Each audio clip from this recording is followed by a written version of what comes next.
দেখে নাও।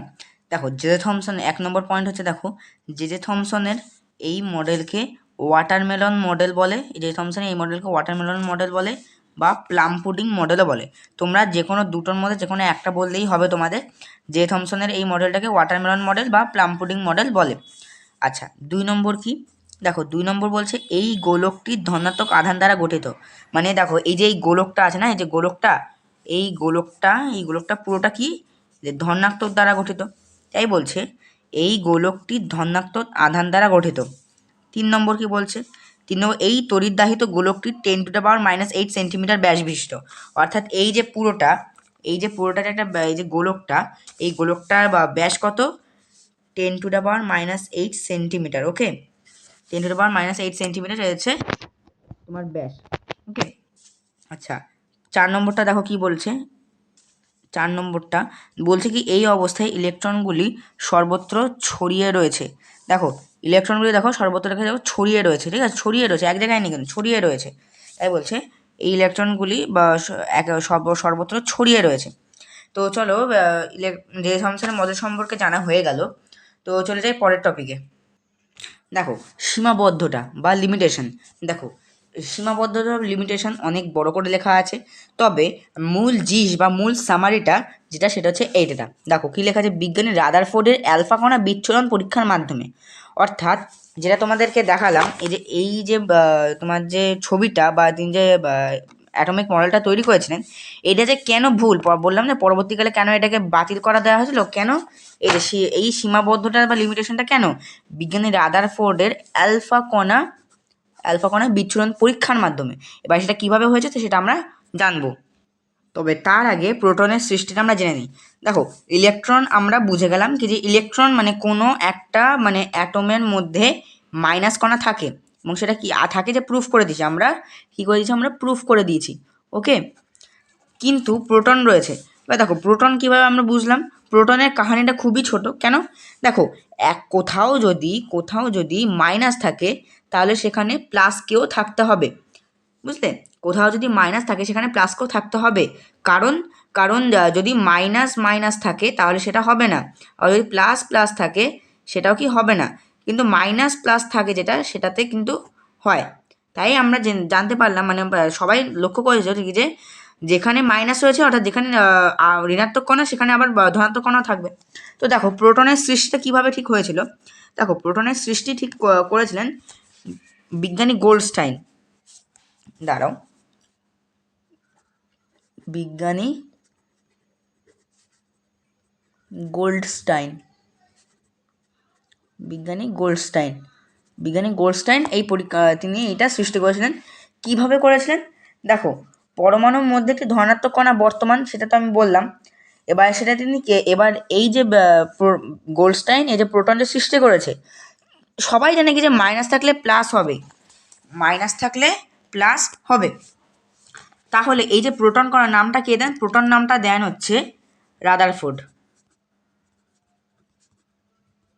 রাদারফোর্ড এই প্রোটন নামটা দেন, প্রোটন নামটা দেন। ঠিক আছে, তো চলো প্রোটনের ব্যাপারটা শেষ হয়ে গেলে এবার আমরা অন্য টপিকে যাব। দেখো বেকারেলের তেজস্ক্রিয়তা, বুঝলে বেকারেলের তেজস্ক্রিয়তা কীভাবে হয়েছিল সেটা আমরা একটু অ্যানিমেশনের মাধ্যমে দেখব। কিসের মাধ্যমে, অ্যানিমেশনের মাধ্যমে দেখব, চলো।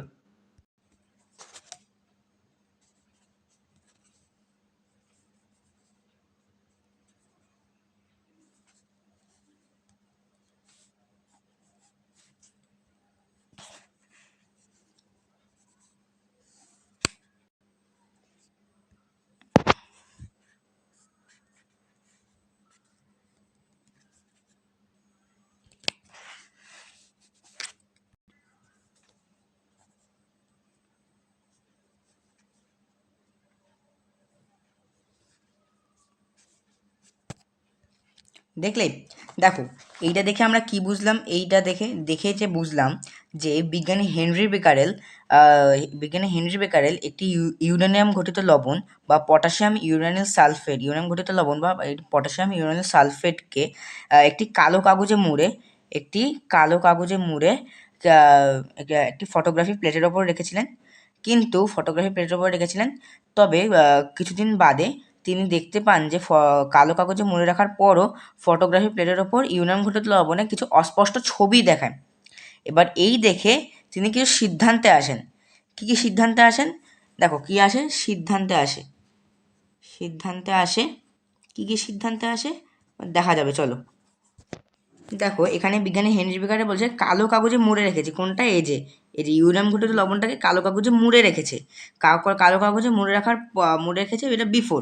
এবার আফটারে কি দেখছে? আফটারে দেখার পরে এই যে দেখো এই যে ইমেজ তৈরি হয়েছে, কালো কাগজে মুড়ে রাখার পরও তার কিছু ইমেজ তৈরি হয়েছে। তাহলে তিনি যখন এই যে ফটোগ্রাফি প্লেটটা, তিনি যখন তার কাছে যখন এই যে ইউরেনিয়াম ঘটিত লবণটা ছিল, তখন তার এখান থেকে কিছু রশ্মি বেরোচ্ছিল, অদৃশ্য রশ্মি। সেই অদৃশ্য রশ্মিটা এখানে রাখার পর সেখান থেকে কিছু ইমেজ তৈরি হয়েছে। রশ্মি না বেরোলে ইমেজ তৈরি হবে না,